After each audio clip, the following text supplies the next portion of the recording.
আসসালামু আলাইকুম। নিবন্ধন প্রত্যাশী ভাই বোনেরা, শিক্ষক নিবন্ধন লিখিত পরীক্ষায় ভালো করার একটা উপায় হলো টাইম মেনটেন করা। আজকে আমরা টাইম মেনটেন ব্যাপারটা নিয়ে আলোচনা করব কলেজ অংশের।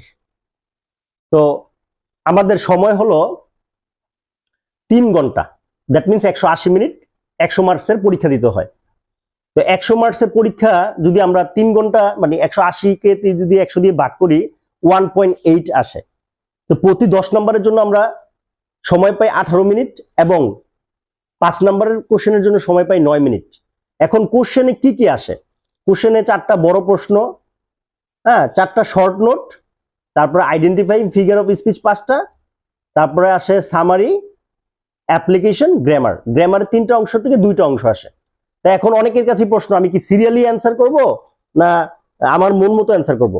তবে আমার মনে হয় গ্রামার অংশটা আগে করে ফেললে ভালো, কারণ গ্রামারে সময় কম লাগে। আমরা এখানে সময় বাঁচাতে পারলে এটা আমরা অন্য জায়গায় গিয়ে ইউজ করতে পারবো।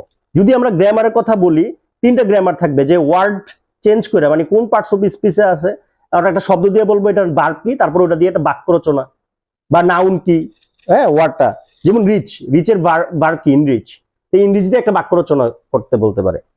যেমন ডেভেলপমেন্ট, নাউন কি, ডেভেলপমেন্ট, এটা দিয়ে একটা বাক্য রচনা, এরকম। এটা হলো ওয়ার্ড। তারপরে সিনোনিম, অ্যান্টোনিম, মানে একটা শব্দ দিয়ে বলবো সিনোনিম বা অ্যান্টোনিম কি, ওটা দিয়ে বাক্য রচনা। তারপরে আছে কমপ্লিটিং সেন্টেন্স। তো এইখানে আমরা 10 নম্বর মানে 2টা গ্রামার আসবে, 10 নম্বরের জন্য 18 মিনিট। তো এইখানে গ্রামার কমন পড়লে 18 মিনিট লাগার কথা না, এখান থেকে আমরা আমাদের সময় সেভ করতে পারি। তারপরে আছে অ্যাপ্লিকেশন, তারপরে সামারি।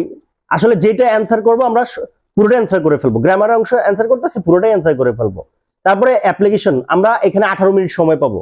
তো অ্যাপ্লিকেশন 18 মিনিটের মধ্যেই লিখা ট্রাই করতে হবে। তারপর আছে সামারি। তারপর সামারিতে আমরা এখানে 18 মিনিট সময় পাবো। আইডেন্টিফাইং ফিগার অফ স্পিচ 5টা। এখানে আসলে এত বড় করে লেখার কিছু নাই, 5টা 10 নম্বর, এখানেও আমরা 18 মিনিট সময় পাবো। মোট এখানে আমরা সময় পাইতেছি 72 মিনিট। কিন্তু 72 মিনিটকে যদি আমরা মোটামুটি 60 মিনিটের মধ্যে কনভার্ট করতে পারি, তো এখানে এক্সট্রা আমরা 12 মিনিট অন্য জায়গায় ইউজ করতে পারবো। কারণ এই অংশটা গ্রামার শর্টকাটের মতো, এখানে বড় করে লেখার কিছু নাই যে আমরা বিশাল অনেক কিছু লিখতে হবে।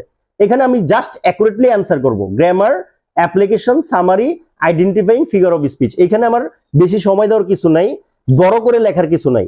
এখানে আমি জাস্ট 72 মিনিট সময় পাইতেছি।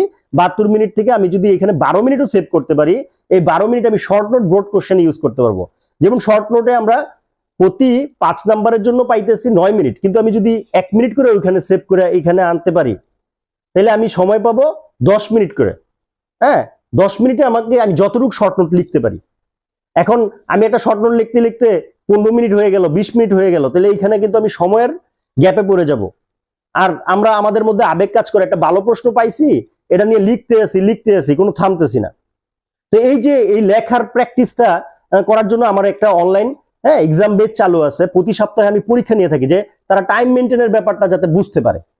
টাইম মেনটেনটা কিভাবে করতে হয়। আমি একটা প্রশ্ন পাই, লিখলাম, অনেক ভালো নাম্বার পাইলাম, কিন্তু আরেকটায় অল্প পেজ লিখলাম, ভালো নাম্বার আর ক্যারি করতে পারলাম না, তাহলে আমি কিন্তু পিছিয়ে যাব। আমাকে একটা এভারেজ লেখা লিখতে হবে। দ্যাট মিনস একটাতে আমি যদি 7 পেজ লিখি, পরেরটাও আমি 7 পেজ লেখার চেষ্টা করবো, বা একটা 10 পেজ লিখে আরেকটা 3 পেজ লিখলাম, 4 পেজ লিখলাম, এরকম লেখা না লেখাই ভালো। তাহলে লেখার একটা সৌন্দর্য নষ্ট হয়ে যায়, আর সর্বোপরি তখন লেখার মানটাও থাকে না। তাইলে আমরা শর্ট নোটে যখন আমরা প্রতি শর্ট নোটে 9 মিনিটের জায়গায় যদি 10 মিনিট 11 মিনিট করে সময় দিতে পারি, তাহলে লেখাটা আমার ভালো হবে। তবে টাইমটা সেভ করতে হবে গ্রামার অংশ থেকে, বা ওই যে উপরে 60 অংশ থেকে, যেটা আমাদের অ্যাকুরেট অ্যান্সার করতে হয়, যেখানে বড় করার কিছু নাই। কিন্তু শর্ট নোট, ব্রড কোশ্চেন একটু বড় করে লিখতে পারলে ভালো, কারণ অ্যান্সারটা বড় হলে টিচাররা মনে করে তার কাছে ইনফরমেশন বেশি আছে। তো শর্ট নোট, তখন আবার ব্রড কোশ্চেন, এখানে আমরা ব্রড কোশ্চেন প্রতিটার জন্য 18 মিনিট। 18 মিনিট একটা ব্রড কোশ্চেন মোটামুটি কতটুকু লেখা যায়? যদি এখানে আমরা 20 মিনিট 21 মিনিট নেই, তাহলে আমরা আরো এক্সট্রা 1 পেজ বা 1.5 পেজ বেশি লিখতে পারবো। তাই সেই জন্য আমাদের গ্রামার অংশ থেকেই সময়টা সেভ করে এইখানে, গ্রামার অংশ বলতে অ্যাপ্লিকেশন, সামারি অংশ থেকে সেভ করে এখানে। আর টাইম মেনটেনের ব্যাপারগুলো ইয়ে করার জন্য বেশি থেকে বেশি এক্সামের কোনো বিকল্প নেই। বেশি থেকে বেশি এক্সাম দিলে টাইম মেনটেনটা ভালো হয়, আর এক্সাম দিলে বোঝা যায় যে আমার ক্ষমতা কতটুকু, আমি কতটুকু লিখতে পারি। আমরা তো সবাই মনে করি পরীক্ষার কেন্দ্রে গিয়ে লিখলেই না। আসলে আমরা পরীক্ষায় চান্স না পাওয়ার মানে কাঙ্ক্ষিত ফলাফল বা জবটা না হওয়ার আমাদের উপায় হলো আমরা কারণ হলো আমরা বেশি থেকে বেশি কি করি না, পরীক্ষা দেই না। আসলে পরীক্ষা দিলে নিজেকে যাচাই করা যায় যে আমি কতটুকু ভালো লিখতে পারি। আর সময় মেনটেনটা খুবই গুরুত্বপূর্ণ। আশা করি সবাই সময় মেনটেন ব্যাপারটা বুঝতে পারছেন যে আমাকে রচনামূলক কত পেজ, আমাকে অনেকেই প্রশ্ন করে কত পেজ লিখতে হবে। আসলে কত পেজ লিখতে হবে এটা ডিপেন্ড করে আপনার হাতের লেখা কতটুকু স্লো বা দ্রুত। আপনি বা অনেকে হাতের লেখা ছোট ছোট থাকে, হ্যাঁ, এক পেজে অনেক তথ্য থাকে, তার কথা ভিন্ন। তা তবুও মানে অ্যাভারেজে আমাদের যাদের হাতের লেখা অ্যাভারেজ, দ্যাট মিনস এক পেজ আমরা যারা 3 মিনিট বা 3.5 মিনিটে, অনেকে 3.5 মিনিটে লিখতে পারে বা 4 মিনিটে লিখতে পারে, অনেকে আবার লিখতে লিখতে 6-7 মিনিট লেগে যায়, বুঝেও না যে 6-7 মিনিট লাগে। তো এই ব্যাপারগুলো একটু খেয়াল করেন, আপনি কত মিনিট লাগে আপনার উপর ডিপেন্ড করে, যে 3.5 মিনিট না 4 মিনিট বা আরো বেশি, এই সময়গুলো ডিপেন্ড করে আপনি আপনার খাতাটাকে সাজান। হ্যাঁ, এবং সর্বোচ্চ যেগুলো বড় broad question, short question, short note, এগুলো একটু বেশি পরিমাণে লিখতে পারলেই ভালো। তাহলে দেখা যায় যে ভালো একটা মার্কস আসে। তাহলে আমাকে সময় সেভ করতে হবে কোথা থেকে, ওই যে উপরে 60 মার্ক যে অংশটা আছে ওইখানে আমাদের সময়টা সেভ করে এইখানে সময়টা কাজে লাগাতে হবে। সবার জন্য শুভকামনা। Thanks for watching.